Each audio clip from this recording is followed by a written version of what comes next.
اسمي عمر ولاد الحاج. أنا مغربي مولود في تيفروين، دوار تيفروين، قيادة بني بوعياش، العمالة الحسيمة. هاجرت إلى فرنسا 1970 إلى يومنا هذا 47 سنة. شريت بقعة الأرض في الدار حدا المطار ديال بوخالف. في 2003 خبروني، جاو عندي أهل المطار قالوا لي هذا المكان غيحتاجوا المطار. قلت له مرحبا. دازت شي 5 سنين ولا 6 سنين من بعد كنفتش، قال لي واحد السيد الملفات في العمل ديال طنجة، قال لي عند فلان، ولكن السيد قال لي عندك تقول اسمي. قلت له حرام عليا. مشيت كنفتش على السيد نسقسيه، قلت له راه انا ولاد الحاج عمر، الميل على انا جيت نهضر على الملف ديالي على قضيه بوخالف. قال لي شكون قال لك الملف ديالك عندي؟ وانتم قلت له يا اخي الكريم مشيتوا 12 بكم من الدار. قلت له واحد منكم قال لي ها كيفاش دخلني للمكتب، خرج الملفات، الاثمنه كان داروهم ماشي 140 درهم، والارض كتسوى 2000 درهم. قلت له يا اخي 140 درهم راه منكر هذا.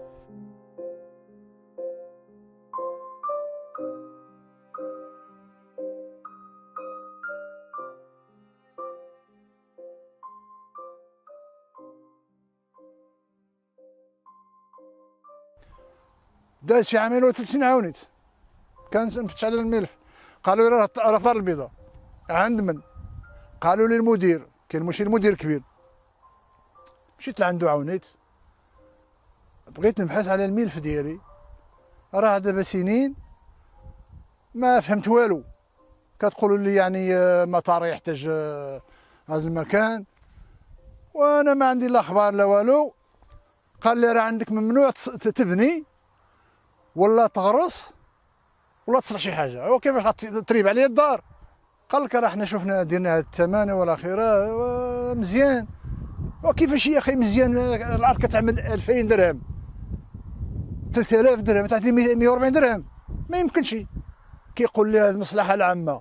واسمع يا سي فلان، المصلحه العامه انا ماشي ضد المصلحه العامه. واسمع السي فلان، اسمع شنو كيقول سيدنا. فالعديد من المواطنين يشتكون من قضايا نزع الملكيه، لأن الدولة لم تقم بتعويضهم عن أملاكهم، ولتأخير عملية التعويض لسنوات طويلة تضر بمصالحهم، أو لأن مبلغ التعويض أقل من ثمن البيع المعمول به. إن نزع الملكية يجب أن يتم بضرورة المصلحة العامة القصوى، وأن يتم التعويض طبقا للأسعار المعمول بها في نفس تاريخ القيام بهذه العملية. دخلوا المحكمة، صيفطوا الخبير من الرباط. الخبير خرج 250 درهم. جبت حتى انا الخبير عطاك 200 فرنك كدير. سعادة المدير، سعادة الخبير، اديوهم. انا شوف، انا ها القفر ديالي، ها هو، ها القفر. بارك عليا هذا سيدي، بارك عليا. انا غنعمل الاضراب يعني على الطعام. الطوموبيل ها هي، عملت فيها الفراش ديالي كل شيء، والله العظيم اقسمك يمينا الى ما كاين التعويض ما ندي الى حتى نموت في هذه السياره، هذه المقبره. الله يجعل شباك سعاده يعني الخبير. كنت بكيت ننتحر، مشيت القنصله، الله يجزيهم بخير.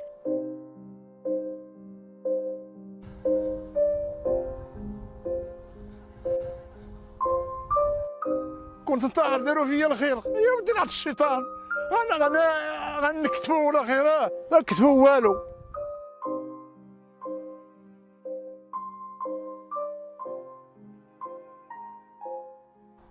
سبعة وأربعين عام كنت كندير لي مارشي. عمري كانت عندي شي مشكله مع لي الجيران ولا لي بلاسي ولا لي بوليس مينيسيبال ولا حرام عليا ولا كاين شي حاجه.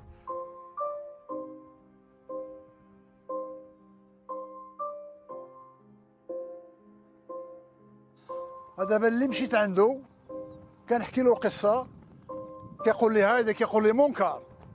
هو كيفاش غندير؟ قالوا لي صاحب الجلاله هو اللي غيفكر يعني القضيه، هو المحامي ديالك في الدنيا هذه. هو اللي يقدر. ما احنا ما نقدروش الا حقاش تحكمت، اما هو يقدر يغير، هو الوزير الاول.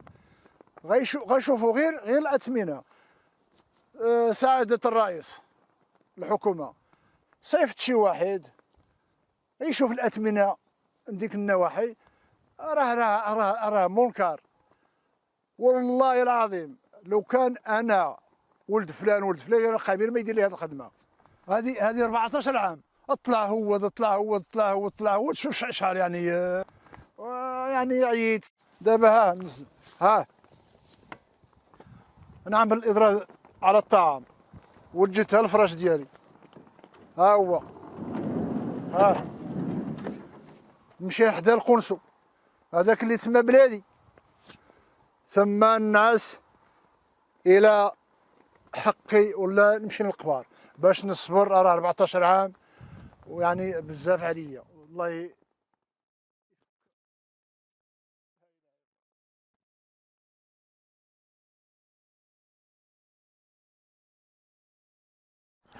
Bonjour, je m'appelle Bilal Ouledladj, je suis le fils de la personne qui vient de s'exprimer. Nous soutenons inconditionnellement notre père qui a décidé d'entamer cette grève de la faim. C'est un moyen extrême qu'il a trouvé pour finalement essayer de faire entendre sa voix. Bien sûr, avant d'en arriver là, nous avons tenté plusieurs démarches. Nous avons envoyé des courriers au ministère de la Justice au Maroc, au ministère des MRE, au chef du gouvernement de l'époque. Donc la décision de la Cour suprême a eu lieu le 31 mars 2016. C'est à ce moment-là que mon père a décidé de faire cette grève de la faim. Donc nous étions dans les préparatifs, etc. Et à ce moment-là, il y a eu un discours de Sa Majesté le Roi qui finalement soulevait ces problèmes-là et soulignait le fait qu'il y a des Marocains résidant à l'étranger qui avaient des problèmes d'expropriation injuste. Et finalement, on s'est dit que bah voilà, c'est une énorme opportunité, on va retarder un petit peu notre démarche et essayer finalement d'alerter les institutions une nouvelle fois pour essayer de faire exprimer notre voix en disant, vous voyez, même Sa Majesté le Roi abonde dans notre sens, quoi. Et donc, on a eu espoir à un moment donné que finalement ça fasse bouger les choses. Mais malheureusement, il n'y a rien eu de tel. Avec le consulat justement du Maroc à Orléans, nous avons envoyé des courriers en expliquant que nous étions prêts à faire une grève de la faim. J'ai même pris des photos, on a envoyé des photos pour dire que on est sur le point de manifester, de faire une grève. Voilà, il y a une injustice qui est là. Sa Majesté le Roi souligne le fait que ces injustices ne doivent pas avoir lieu. Et donc voilà, comme il n'y a eu aucun retour, bah, nous avons décidé finalement d'aller jusqu'au bout. Mon père aujourd'hui a 64 ans, il entame une grève de la faim. Je ne sais pas si vous imaginez. Enfin, pour moi, c'est insupportable, quoi. Après 50 ans de travail, plutôt que de se reposer, de profiter de sa retraite, etc., il faut qu'il mène finalement peut-être ce dernier combat, ou peut-être le dernier combat de sa vie, pour essayer d'obtenir justice.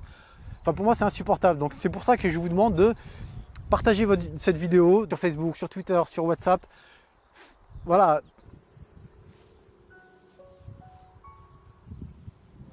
Voilà, ce sera une énorme chose pour nous, ça contribuera très probablement à ce que finalement cette grève de la faim dure le moins longtemps possible. En tout cas, c'est ce que j'espère.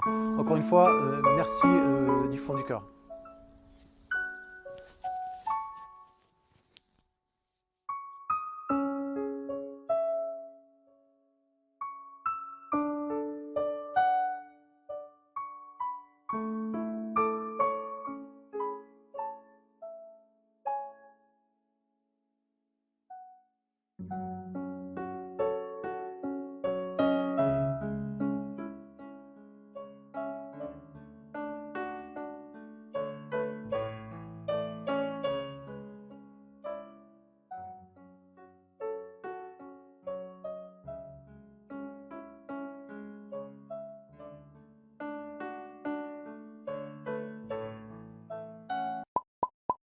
إذا أعجبك الفيديو لا تنسى الإعجاب وشارك تعليق، ولكي يصلك كل جديد اشترك الآن في قناتنا مغرب اليوم وفعل زر الجرس.